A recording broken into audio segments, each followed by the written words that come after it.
If you've tried to get healthy before, maybe more than once, and it didn't stick, today I want to walk you through exactly what I would do if I were starting over. And so imagine you lost it all, every habit, every result, everything that's been in your path, and you were starting over with your health and rebuilding a new foundation. Today, I'm going to walk you through the things that matter the most when it comes to resetting your health and transforming. And if you're a person saying to yourself, I don't want to just see small improvements. I want to see a complete transformation in my body physically. I want to look younger. I want to feel younger. I want to do the things health-wise that make the biggest difference and where I will see results the fastest. Well, today on the show, I'm going to walk you through how to do just that. Welcome to the Dr. Axe Show.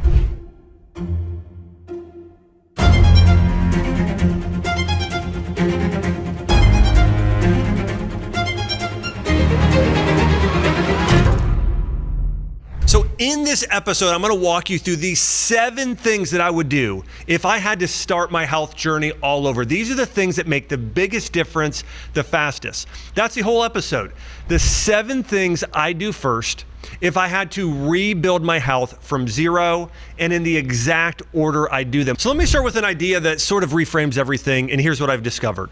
For many people, health is not simply a motivation problem. It's a sequencing problem. Most people fail because they start with the hardest, flashiest thing, right? The extreme diet, the 5 a.m. boot camp, the intermittent fasting, or the hardcore cleanse, and then it collapses and they blame themselves. When you do the right things in the right order, each one makes the next one even easier.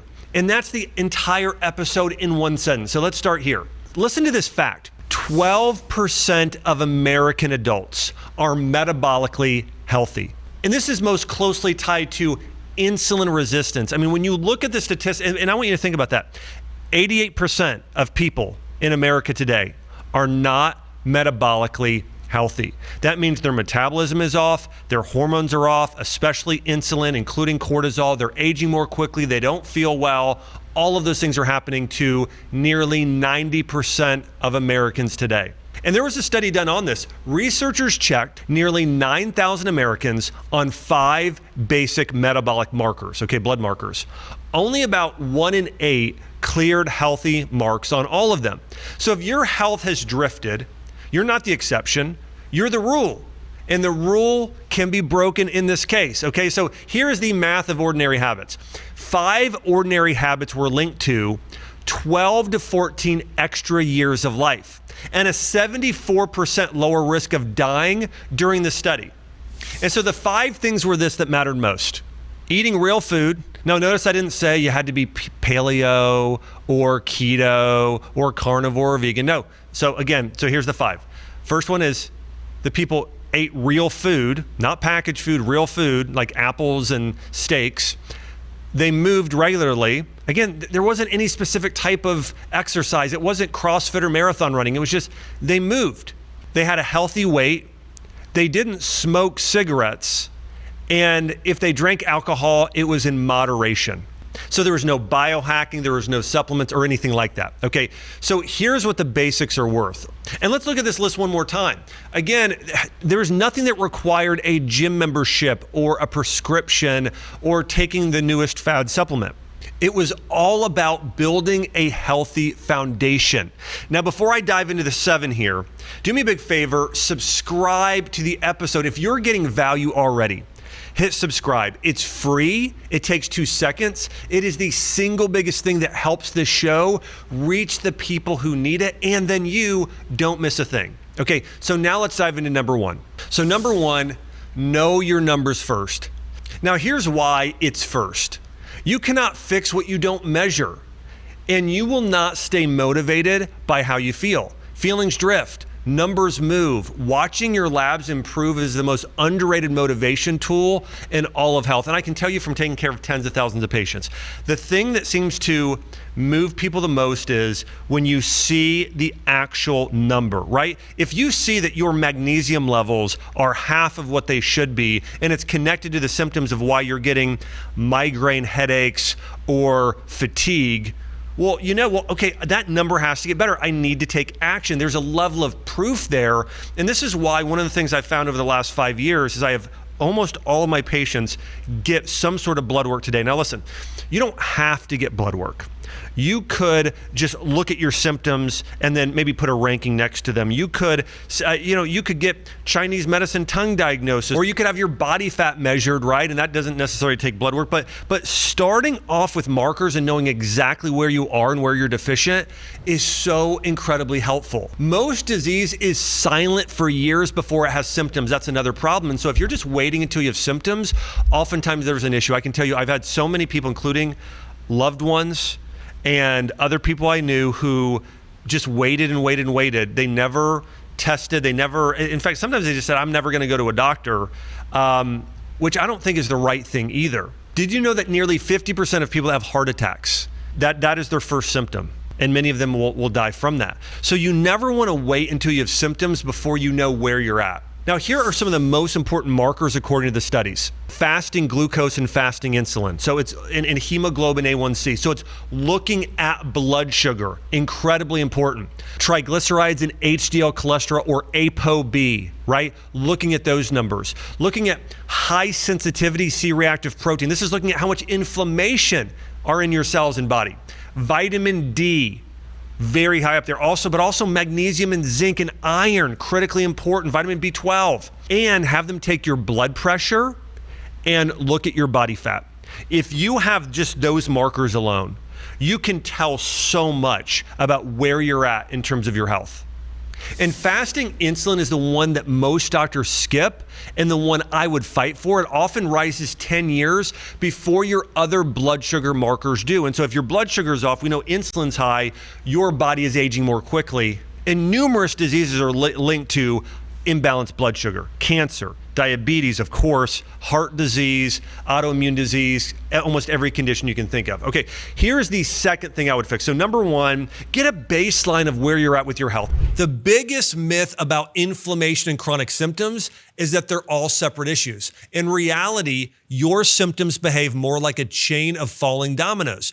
When one goes down, it triggers several more, and before you know it, everything feels off. This new test completely changes things, and I know exactly what to look for. I'm currently offering a simple at-home blood test that actually tests for the right things, targeted biomarkers that reveal the very first dominoes impacting your hormones, inflammation, your thyroid, and your metabolism, plus a full hour with one of my senior health advisors to review your results and show you exactly how the Health Institute can help you stop the chain reaction and finally balance your hormones and heal.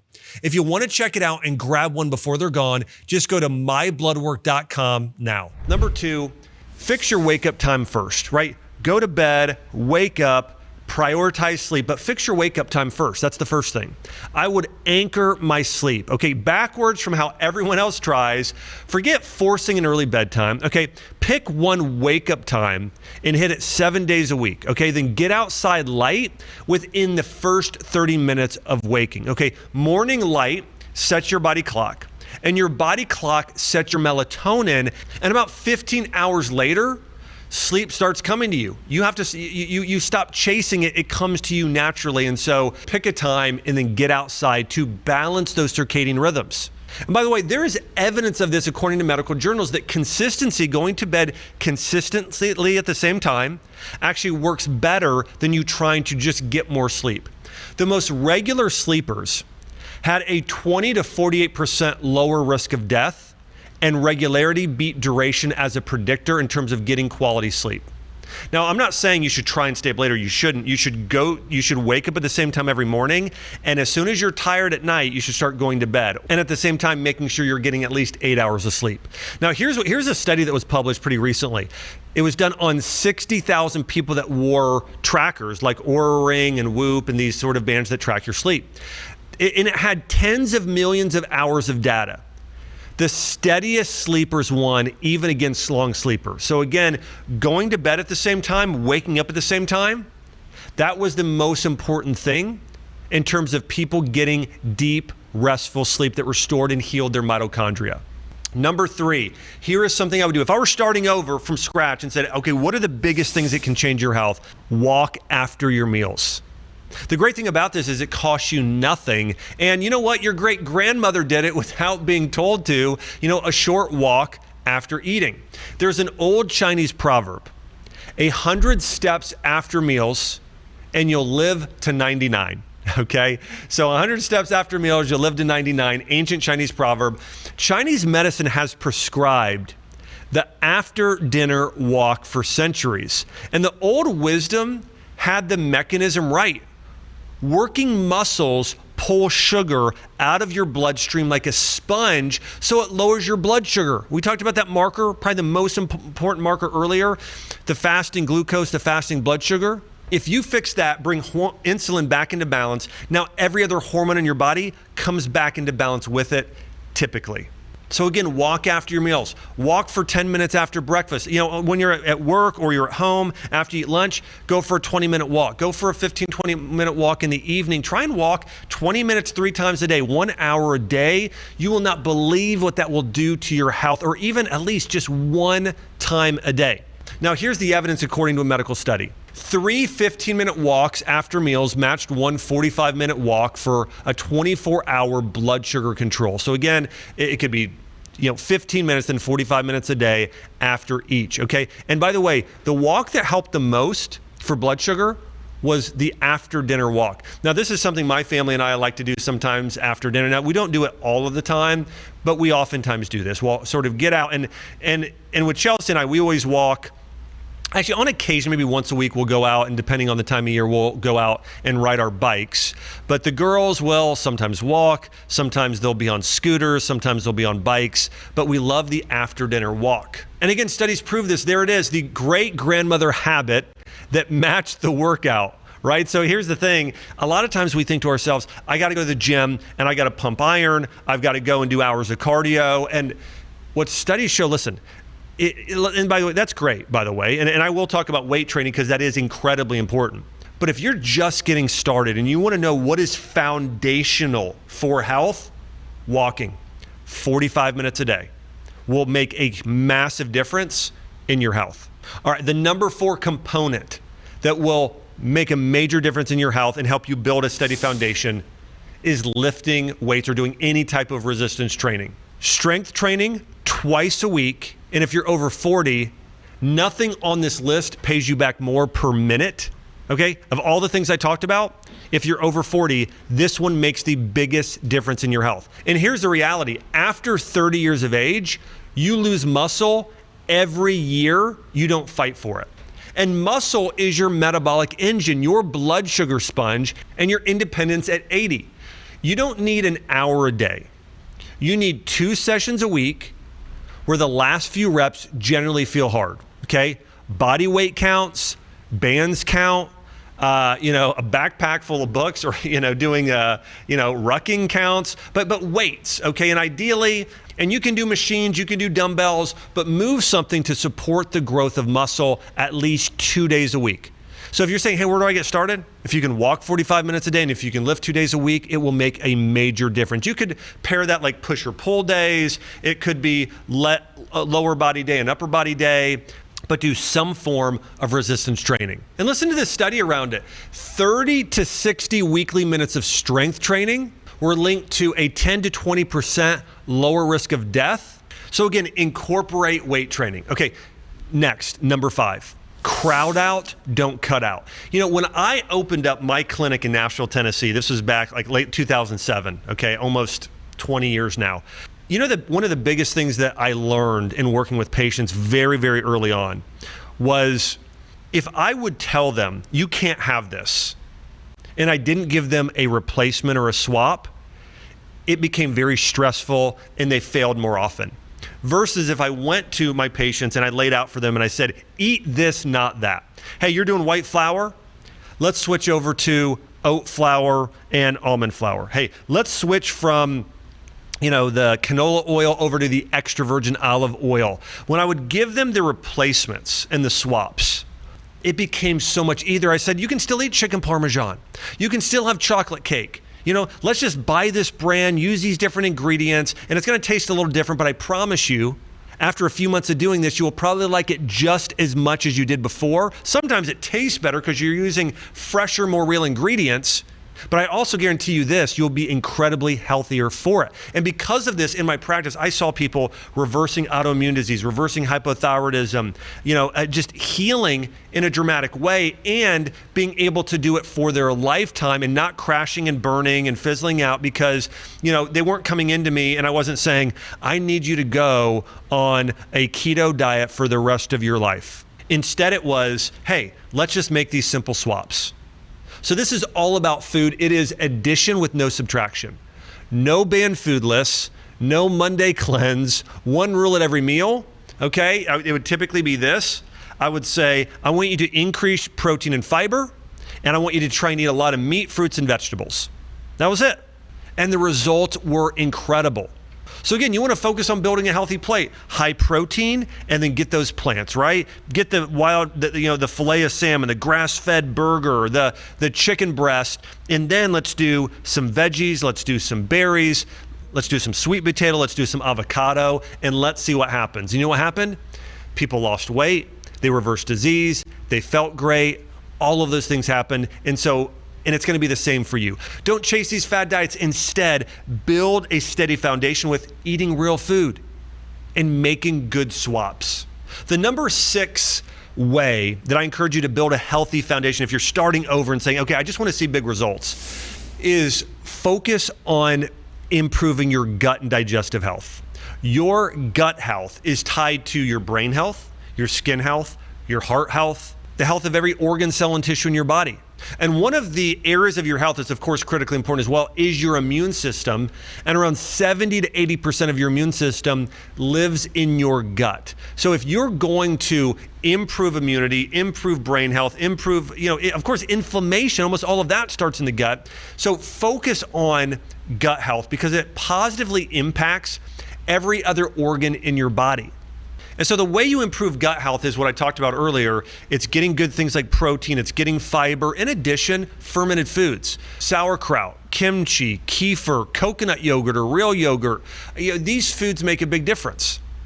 Getting more polyphenols, you're gonna get those from things like berries and extra virgin olive oil and drinking green tea.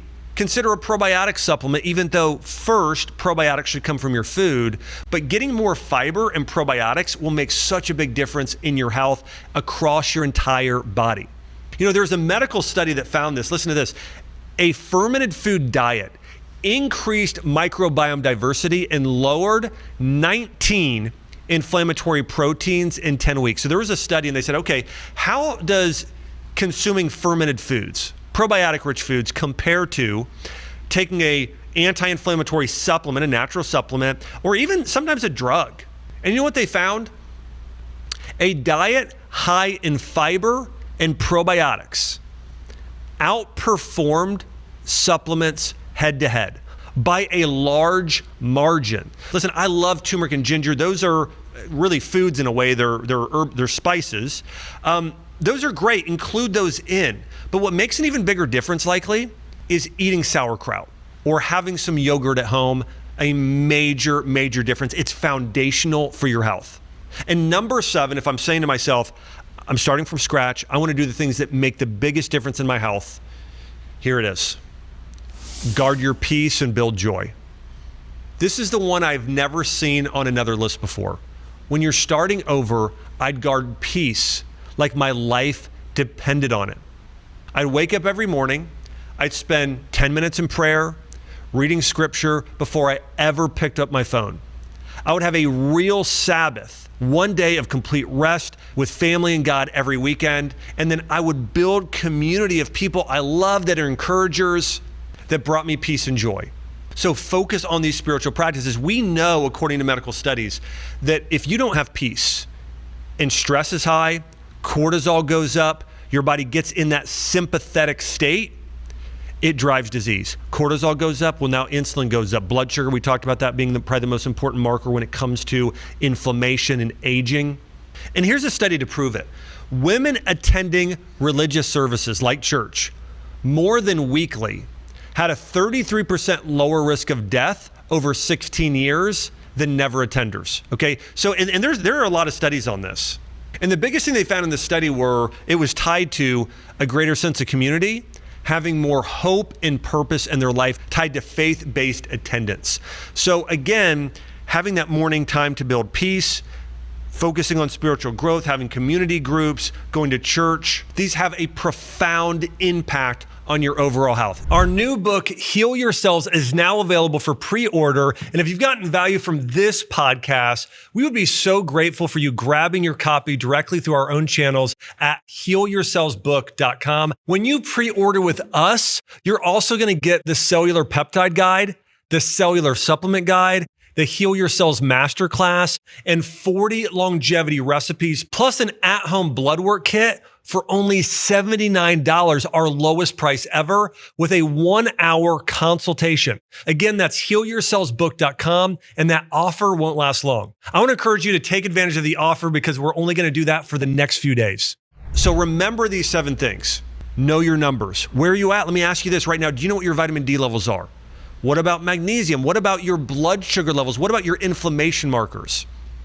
Know where you're at and work to improve those numbers. Number 2, anchor that waking time, right? Wake up at the same time every morning and get out and go for a walk. Number 3, walk after meals, right? 45 minutes a day, 15 3 times a day. And listen, if you can't do it 3 times a day, do it 1 time a day.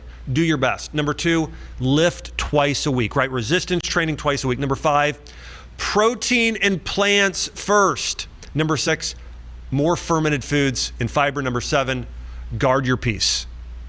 Here's what Lamentations 3:22 through 23 says in the Bible. Because of the Lord's great love, we are not consumed, for his compassions never fail.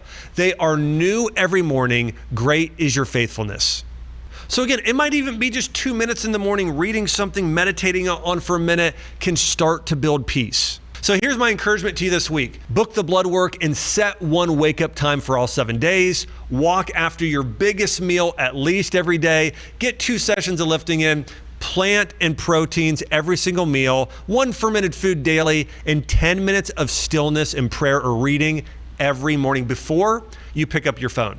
And if you forget everything else from today, remember this. You don't need more willpower, more information, or a perfect plan. You need a starting line and a sequence. And now you have both. Start at the bottom of the stack. Let each layer carry the next, and let this be the last time you ever have to start over. By the way, I created a guide for you, okay? It's my top 25 blood markers PDF. It's worth $50. It's free if you go to the show notes, and you can download it right now. And so that guide will walk you through exactly the markers you need to be looking for. And then next up, if you want to dive deeper into this advanced nutrition and health information and go to the next level, check out my book, Heal Your Cells. It's in bookstores nationwide and on Amazon.com. I want to say thanks for listening here to the Dr. Axe Show, where every week I'm diving deep into the science and principles of how you can heal physically, mentally, and spiritually. And if this helped you, do 2 things for me. Subscribe so the next episode finds you, and send this to a friend who keeps saying they'll start Monday, or the one who just got lab results that scared them. It takes 10 seconds and it might just transform their life. Thanks so much for watching. I'll see you next week.